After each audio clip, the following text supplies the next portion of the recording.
You are about to listen to a conversation that I had with Jerry Norcia, the CEO of DTE Energy. It's a Detroit-based energy company with around 10,000 employees.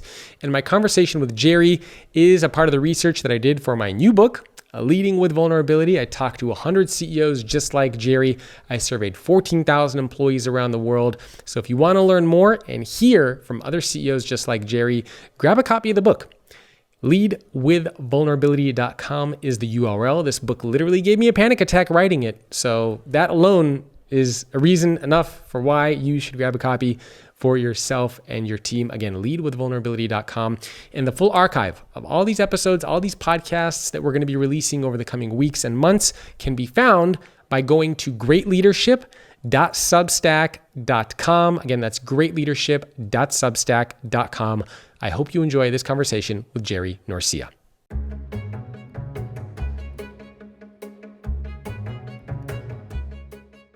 Okay, so very first question, I guess, before we jump into some of the fun vulnerability stuff, can you share just a little bit of background about yourself? How did you get to where you are as CEO? Sure. So I guess the story starts back in Canada. I was born in Toronto. Okay. The son of Italian immigrants. My parents immigrated to Canada from Italy in the 1950s, mid 1950s. Wow. My father was a bricklayer, stonemason. My mother was a housekeeper in a hospital for many, many decades, and so grew up in a very blue collar family. I was the first to go to university in Canada, studied engineering. Came out of engineering school and started working for a local energy company, gas company, pipeline company, storage, that sort of thing. And worked my way through engineering and operations into business development, and was recruited by DTE in 2002 to come and start their pipeline business. And then moved up through the ranks there, ran the gas distribution company, then the electric company, then became president of the company, and then in 2019 became the CEO, and most recently the chairman of the board. So it's been a great career. How did I get there? I would say really strong ethics, hard work, straightforward, and a deep care for and respect for the people that I serve, which is both our employees and our customers. How long have you been at the company? It'll be 20 years this November. Wow, that's amazing. Yeah. Congratulations. Yeah. Thank you. All right, so thinking about the vulnerability piece, when you hear the phrase vulnerable leader, what does that make you think of? What does that mean to you? It means the thing first and foremost is humility. The humility to know that you don't know everything, and that you invite others in to help you make better decisions, to give you insights that you may not have ever experienced or known in your own experience and in your own life experiences. So when I think about vulnerability is I don't have all the answers, and do need to be very inclusive to make the best possible decisions. Yeah. And why is that so important? I mean, you've obviously been at the company for 20 years. You've been leading the company for a while. For you as a leader, why is that vulnerability piece so important for you? Or if it's it's extremely important, and the ability to create inclusivity, I think, just drives greater success and much better decision making. So, for example, as a leader, you're always faced with many challenges and problems and even opportunities that perhaps you don't quite know all the answers as to how to handle those challenges or those opportunities. And I think by being vulnerable and saying, geez, I may not have all the answers, and if I care to listen and understand what my people are trying to tell me, I may make a much better decision. And that's something that's been with me since I became a leader many, many decades ago. So what's the business value or the impact of that? So if leaders are vulnerable with their teams, or in your case, for example, what do you notice the impact is on your team when you are vulnerable with them? I would say the greatest impact is high energy. Interesting. I think the energy levels in a room go way up and the creative juices start to come out in great abundance. People get into a more innovative state. In other words, when a leader walks in and says, "I have the answer," or even if your body language is, "I have the answer for you, and I'm going to tell you what to do," kind of shuts the conversation down. I would say that would be a minimum energy discussion. Yeah. If you want a maximum energy discussion, you walk in and say, "Hey, man, we got this problem. Not quite sure we've got all the answers. And the reason you're here is to help me figure out what is the right way through this problem and how are we going to find our way through it." And, and you probe and you prod and all of a sudden you're feeling like a team that's working together. You all have your sleeves rolled up and trying to figure out what is the best way through this issue, or even through an opportunity. For example, many times we're talking about investment opportunities, Yeah. and we want to make sure that we make the best possible decision. So, So energy levels are very high when you walk in with an attitude of I don't have all the answers. I'm not the smartest guy in the room on this topic. yeah, it seems like energy, and you alluded to kind of this better decision making. Can you think of a time where vulnerability led to better decision making? Like, is there a particular story or situation or example that comes to mind where vulnerability led to a better outcome? Yeah, I'd say and we had a very significant ice storm, that impacted our wires back in 2013, and I was very new to the electric business. It was my first week on a job, and it was Christmas Eve, 2013, and we got hit with this massive ice storm in Michigan, and we had a significant number of power outages, a lot of customers without power, and I went out to the field. I went to the point of activity because I was wondering, how can we have this much damage on the system, to try and understand and see for myself. And I met with the front line and spent a lot of time with them in the field, 2 days in the field, Christmas Eve and Christmas Day, working with them to understand what was happening, what they were doing to repair the system, and asking them a lot of questions about, how does this happen, Yeah. and what is it that we could do fundamentally different, and got tremendous insights on how we could improve the system by listening to the front line. And one of my mottos with my younger leaders is that whenever you fail to listen to the people who do the work, you'll live to regret it. And so I think you need to be vulnerable enough to know that people who actually do the work usually know best what's required to improve the condition of what they're up against. Yeah. If you were to think of vulnerability on a scale of like 1 to 5, where 5 is something that makes you feel very vulnerable, very uncomfortable, what would be a 5 for you? What kind of a situation or experience would make you feel that 5? Kind of situation to make me feel like 5. I would say Yeah. What, that what makes you feel most vulnerable at work? when we're, I guess, two things. When we're speaking about family Mm-hmm. with my employees, those are vulnerable moments for me. Okay. As to my background, how I grew up, and what makes me tick, and so that people can understand me as a person and see more of my heart, if you will, as a leader, as opposed to the mechanics of being a leader and all the things we do as business leaders and in senior positions. But I think letting people know what makes you tick and what's important to you from a value perspective, especially when you're speaking about your own family, I think that's Yeah. those are usually the most vulnerable moments for me. So why is that the most vulnerable for you? So for example, why isn't it asking for help or admitting to a mistake or sharing a challenge? What is it about family that makes you feel most vulnerable instead of something else? I would say that um, it's probably the most important thing in my life is my family. And so when I'm speaking about my family, I'm really revealing in a fundamental way who I am as a person Ah, and what matters most to me. And yeah. I also feel that a lot of my leaders and many of my employees, I view them as an extension of that family, in the sense Hmm. that that's how I run the company. Yeah. But Hmm. I I like that. when I see many of my employees, I see family that I grew up with, especially at the front line, since Yeah. we were a family that worked with our hands and in the construction business. Hmm. Uh, can you share a time when you were vulnerable with your team or with your company and what the impact was? So it could be something early on in your career, maybe something recent, but just any stories or examples or situations come to mind when you had to be vulnerable and what happened as a result. When the pandemic struck, one of the people were yearning for communication from me, and I thought that the best way to communicate with them was to show up as my not in a scripted way, but just show up as myself and make myself vulnerable to 10,000 employees. So I started a monthly webcast, live webcast with my employees, and what it became nicknamed was Ask Jerry Anything.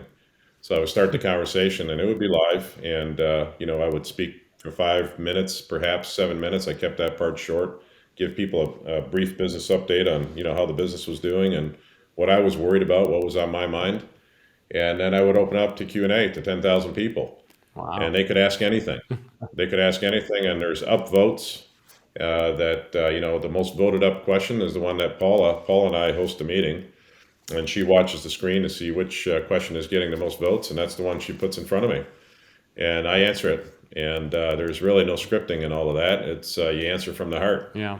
and you tell people how you feel. And topics range from how do you feel about the federal election results? How do you feel about the Wow. vaccine mandates? How do you feel about this business issue or that business issue? Those are the easy ones. It's when we get into the outside of the business sphere where they want to know who is the guy that's running their company, and where's his heart on important topics. So that's been good. At first, it was kind of nerve wracking. I had some of my leaders saying, "I can't believe you're going to do this," and but I thought, I tell you, I feel like it's created a special bond and relationship between me and the 10,000 employees at DT, and they love it. They Yeah. love those discussions. And sometimes I can't answer the question, and I just tell them, "Well, look, I don't have an answer for you, but I'll get you an answer." Or you know what? I'll give them an answer that they don't like, and they respect that too. Yeah. What were some of those hard questions that you had to answer? Like when you think back to those Ask Me Anything sessions, what were some of those really like, wow, I can't believe somebody's asking me that. That's a tough question. Well, there were some that were pretty divisive, right? So, for example, on vaccine mandates, our population was pretty split. Yeah. I would say 60 to 70% of the people, 50% of the people voluntarily went and got a vaccine for COVID, and another 20% did so over time. But there was a good, strong part of the population that did not want to be vaccinated or forced to be Yeah. vaccinated. And my view was that and the pro-vaccine were really on me about you need to make them do it. And I said that's not what I believe. I believe in choice, and I believe that people should make their own personal choices. And I don't know where those boundaries. If you start wandering into those boundaries, I'm not sure where those boundaries then move to. And I said I will make the vaccine available. I am pro-vaccine. And the way I described the story to my employees, I said it in two ways to them. I said, look at, because I got challenged by the people who were against vaccines. Why are you pro-vaccine? I said, I'm pro-vaccine because I'm going to tell you a story from when I was a young man. I used to do a lot of hunting in Canada. And, two of my friends, and I wasn't on this hunting trip, were hunting, and they chose not to use a safety on their gun. And one friend ended up shooting another friend by accident. Now, luckily, the friend survived, but he was permanently maimed by that accident. And so, had he used his safety on his gun, that accident would have never happened. Yeah. And so, I view the vaccine as the same thing. It's sort of like a safety on a gun, and it's not perfect, but it can certainly prevent some tragic outcomes. And so Yeah. that's my belief on the vaccine. That's how I described it to employees. And but I never forced them to do it, and I took a pretty staunch position in not forcing them to do it. I was almost forced to do it by law, but then that law got reversed, and so we never had to do it. Yeah, that's pretty hard when you mention like these divisive topics, elections, vaccines. A lot of leaders are very scared to kind of go near that area because they don't want to upset either one part of their employees or the other. But it seems like for you, it was really important to just let people know what you care about, what you stand for, where you are on these issues, which, and I love that approach. So Yes. when you did that, what impact did you notice? So I mean, obviously sharing where you stand, that's a pretty vulnerable thing because you get a lot of people who disagree with you, a lot of people who might say, "Oh man, you're nuts." But after you did that and you shared your stance and what you believed in, what did you notice from your team? What was the impact of that? I would say that, and Paula can, well, obviously she's not part of the interview, but, she can give you feedback, and she got the feedback, and I got the feedback was, hey, appreciate the candor, appreciate the honesty, and also respect your position. Hmm. And some people agreed with me, and some people disagreed with me, but we respected one another, and that's Yeah, what I think good people do is they respect each other's positions. yeah. Yeah, it seems like disagreement maybe is not a bad thing. It's if people Yeah, can disagree in a yeah. respectful way. I think what people don't like is lack of authenticity, Yeah, right? I mean, if you're feeding them a line of baloney, sort of a political wishy-washy statement, they respect that a lot less than somebody who says, no, this is what I believe. yeah, yeah, And I'm not going to change my mind on that. But then again, I'm not going to force you to do something I believe in unless I feel it's going to, somehow threaten the mission of the company or the purpose of the company. yeah. No, that makes sense. Any other stories or situations come to mind of when you had to be vulnerable at work? Again, I think I've mentioned the tree trim story. Other stories, I'm trying to think. I don't know that one comes to mind right now, but I'll think about that Yeah, a if little anything more. else comes to mind, you can always let me Yeah. know. I mean, I'll tell you three principles I operate under when I lead people is and I is and it's very simple, and I try to teach this to many leaders is you need to know your people, you need to care about them, and then they'll give you the privilege of leading them. Hmm. So and that's all about investment of time. You need to invest time to know your people. They need to know that you care about them. In other words, you got their back, and then they're gonna let you lead them Yeah. through good and bad things. Yeah. Were you always this kind of a leader? Early on in your career, were you more of a command and control? I'm gonna pretend like I know all the answers, not share about myself, or have you always been like this? I would say the part I just described, which is knowing, investing the time to know people, care about them, and then lead them Yeah. through both good and bad. I believe I always had that. From the time I was 24 years old, and I was put in my first supervisory position out on a construction site Wow. building pipelines. I felt that I was there for the people, that I wasn't there for me, that I was there to serve them, and sort of remove barriers and allow the job to progress and allow the projects to progress, and that I was there to serve them to remove these barriers. And so I had to get to know them to find out what their barriers were. And I also showed deep care for them because I would go to work really, really hard on the things that were in their way. Yeah. And that's how I've always led. Now, I will tell you that in moments of crisis, I think I've gotten better, not being as directive and being more of a listener. And that's a really hard thing to do because I'm a hands on leader. And if I think I've got the answer when I was younger, I'd probably put the answer out there sooner than I should have. Yeah. And now I try to practice this as much as I can, which is to sit back and say, hey, what do you all think about this? And where do you think we should take this? And I listen and I take all that in, and then I'll make a decision. Yeah. It's an important way to, I think about leadership. So it sounds like you were always leading this way. So even early on in your career, I mean, have you ever worked for leaders who were not vulnerable or been a part of a culture where vulnerability was not encouraged or supported in any way? I have, and I think it really does stifle progress and innovation. Yeah. I think you get greater innovation when you allow others to know and believe that, geez, this guy is authentic. He doesn't think he has all the answers. Doesn't think he's the smartest guy in the room on every topic. I might be the smartest guy in the room on some topics, but not all topics. Yeah. And then any stories come to mind about working for that non-vulnerable leader or company? I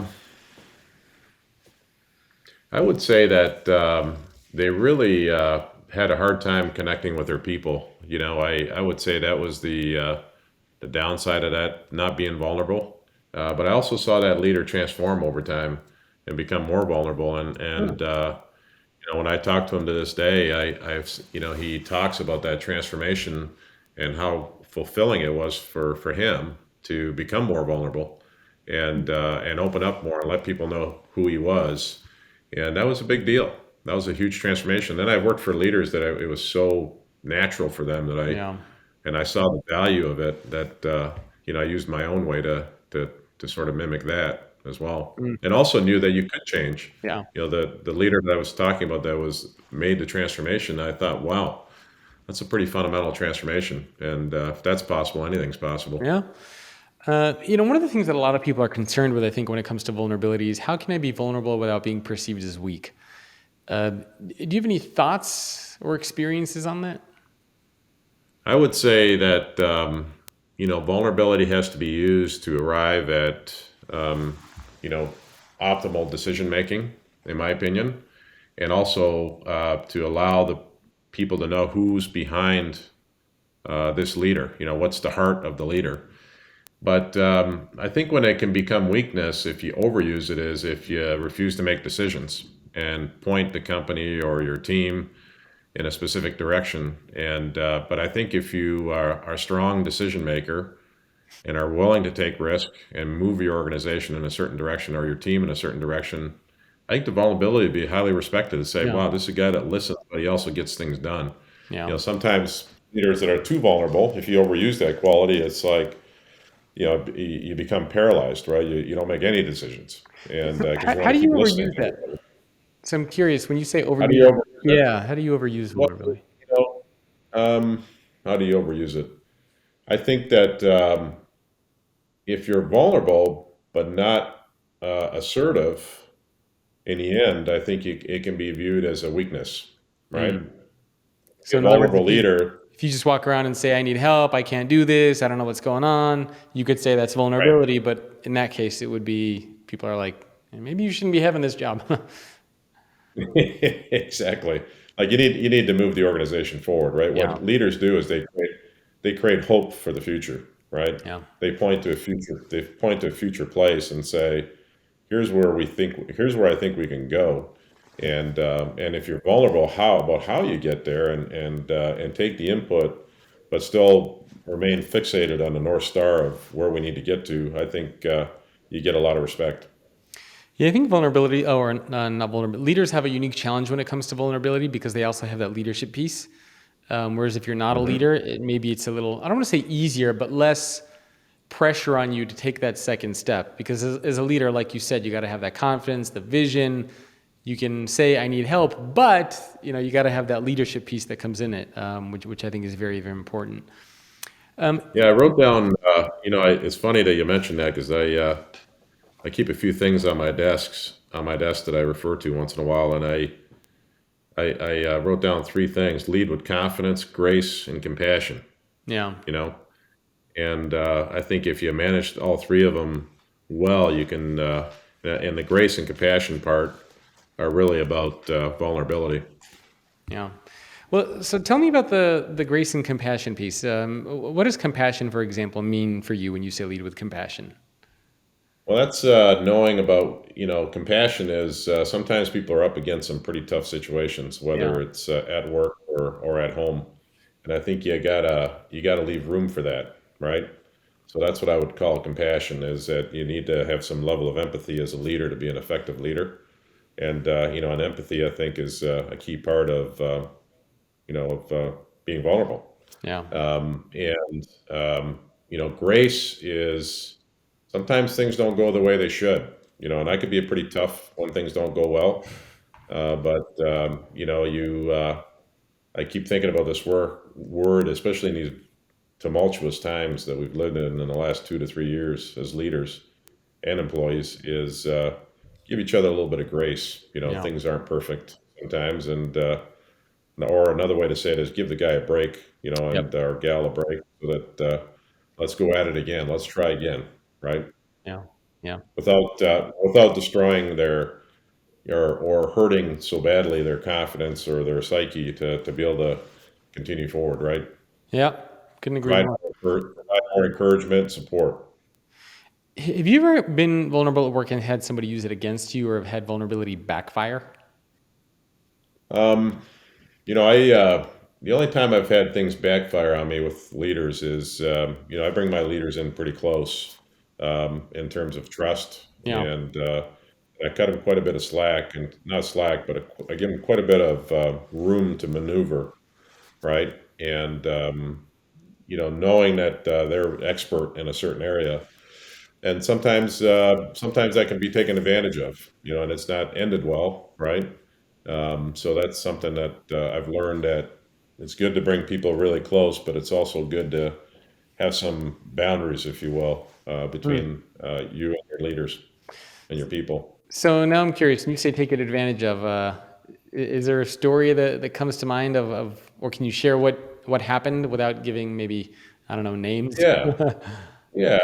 Well, I'll tell you this, and I think if you were to talk to my leaders, that I'm very loyal to my people, Yeah. right? One of my greatest strengths is that I will support them, um, and do everything I possibly can to make them successful. And sometimes that can be viewed as, geez, I can't do any wrong in Norcia's eyes, right? Yep. And then there might be a time where it becomes a rude awakening, where, hey, if you're not delivering, or you're not leading in the way that you should, and usually it's more about the way they lead as opposed to not delivering. Delivering part we can fix. That Yep. most leaders that get to the levels that I work with now can do quite well, but once they violate that trust, where they lead in inappropriate ways, it's usually not a good outcome. So that's And happened to you? and I mean, it might have been a behavior that you need to. If I learned something as a leader, is that you need to jump on those bad behaviors right away, yep. and try to bring them back in line. And so that's probably an area that I always constantly look for now and try to be more vigilant about. Remember, if you want to get access to the second part of this discussion, which is just as fascinating as the first part, head over to greatleadership.substack.com. You can join a thriving community over there. Again, it's greatleadership.substack.com. That's where we are going to be posting and sharing the second portion of all of these conversations. And there's a lot of them with some really amazing and fascinating CEOs. All the conversations are completely candid. They were unscripted, and I found them to be particularly fascinating. So again, greatleadership.substack.com. And if you want to pre-order a copy of the book and get access to some really cool bonuses, including an exclusive webinar that I'm going to be hosting, head over to leadwithvulnerability.com and pre-order your copy there. Thanks for tuning in. I'll see you next time.